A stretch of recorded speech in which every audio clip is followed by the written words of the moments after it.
Well, hello again, Steve here, and today I wanted to talk a little bit about solipsism again. I was back and forth a few times with a guy on a video I did previously, probably a couple of years ago, and just wanted to touch bases on that because it was a very interesting conversation so far as ongoing.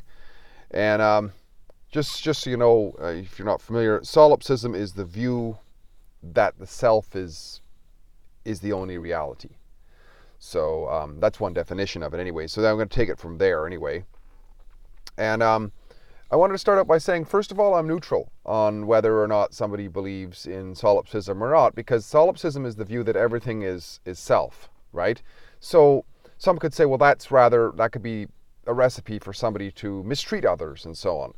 And it could be for sure. But on the other hand, if everything is us and we care for ourselves, then we're going to actually be hyper caring for others because that other is me, you know. So it's rather neutral on that. I think it's how we view things and how we, I guess, amount of self-respect and so on.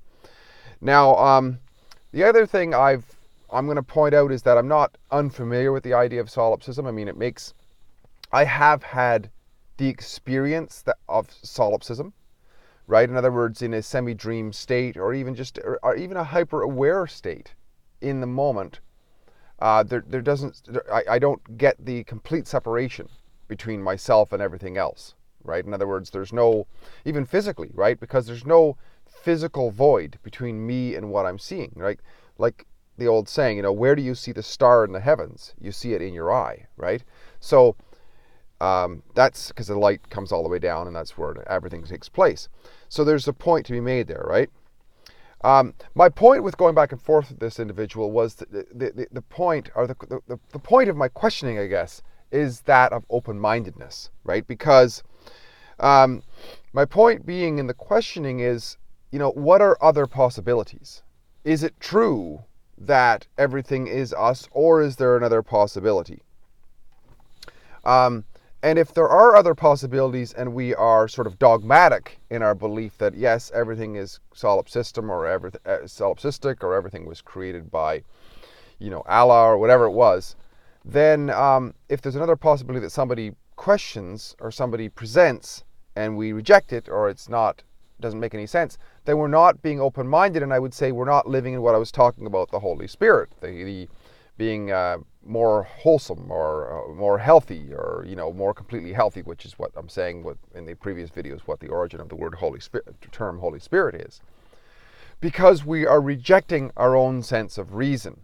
So in other words, one of the points that this individual made was that behind us, as we're standing somewhere, behind us does not exist until we turn around and look at it.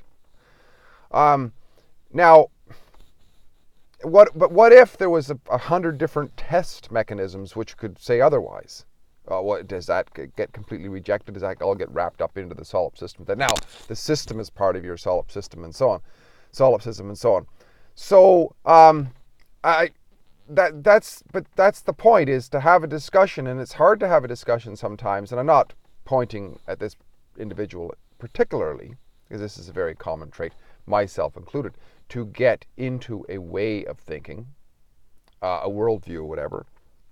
It's just something to be aware of. I think that how we see things is not necessarily complete. It's not necessarily true, but we can get ground down and invested in a way of thinking, which then could prevent us from seeing other things.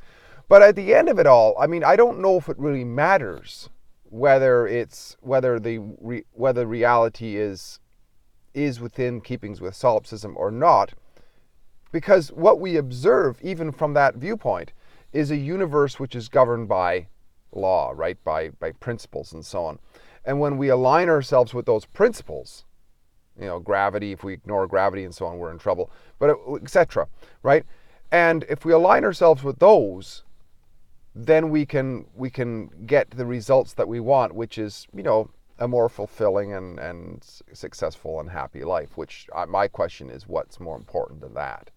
So that's my point on it, is just, I guess the lesson here is for all of us to be open-minded and to look at things from a using our mind to, let's not reject our rational mind. And if there are other explanations for how things are, let's have a look at them and see which one makes more logical sense, is in keeping with logos more than the others. And let's go with that maybe. Let's see what adds up to more accuracy, I guess, in the analysis. Steve here again, great chatting. If you like what I'm doing, please like, subscribe, and share. We'll talk again soon. Bye for now.